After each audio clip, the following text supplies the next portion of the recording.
que é a questão fiscal. A pergunta que eu faço aos dois é exatamente essa: que passos podem ser dados visando uma disciplina fiscal que permita que os juros comecem a cair? Porque o Brasil vive esse drama, as empresas vivem isso, os consumidores estão endividados. Por quê? Tem o juro e atrás do juro tem a questão fiscal. Que posições objetivas os senhores têm para combater objetivamente isso? Eu começo, Aldo? Eu acho que a gente tem que começar com uma reforma fiscal na área da despesa. Nós temos, a experiência internacional mostra que o controle de gastos no longo prazo, ele cria regimes fiscais mais funcionais e que conseguem segurar a curva da dívida. O nosso deputado federal, Ken Kataguiri, ele produziu uma PEC junto com os deputados que faz um controle justamente dessas despesas e que é muito enfática e é muito rígida. Essa reforma, ela endereça não só privilégio do judiciário, mas endereça questões como, por exemplo, indexações que envolvem BPC e aposentadoria, renúncias fiscais de lobbies poderosíssimos. Essas renúncias fiscais têm um impacto fiscal gigantesco. Ela endereça questões que envolvem a reforma da Previdência e certos privilégios que existem dentro do regime previdenciário brasileiro e que, caso passe, uma expectativa de em 10 anos você ter uma economia na casa dos 3,3 trilhões.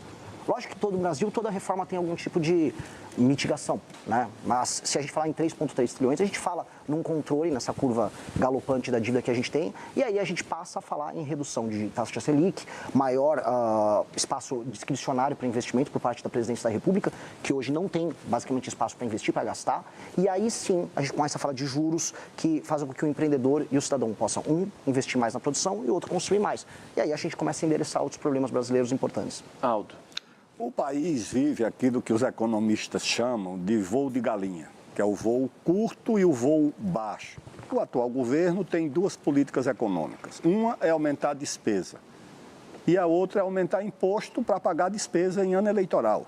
Política de crescimento o governo não tem. O país tem crescimento sofrível, porque não tem como um país crescer com taxa de juros de 15%, que é a taxa oficial, a taxa real no banco é mais do que 20%. E com uma relação de investimento do PIB de 16% do PIB. Você olha para a China, é 3% de juros e 40% de taxa de investimento.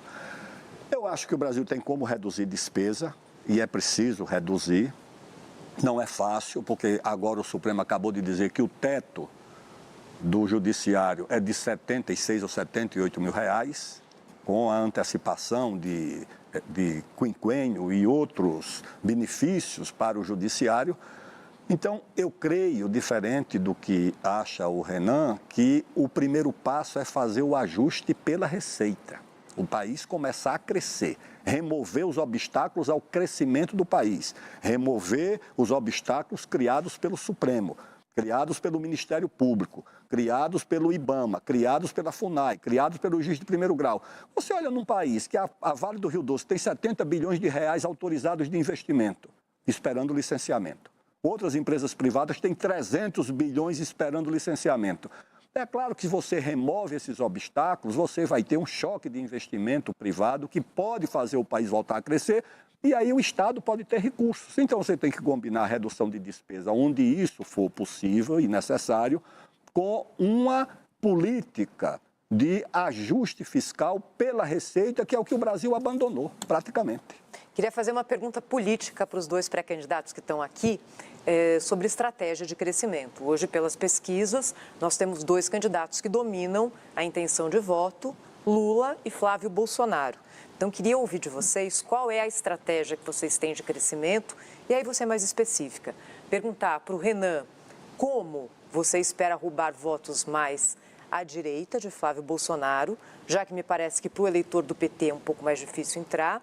E para o ex-ministro Aldo Rebelo, pedir para o senhor começar respondendo, o senhor teve a sua carreira política ligada à esquerda e ao PCdoB.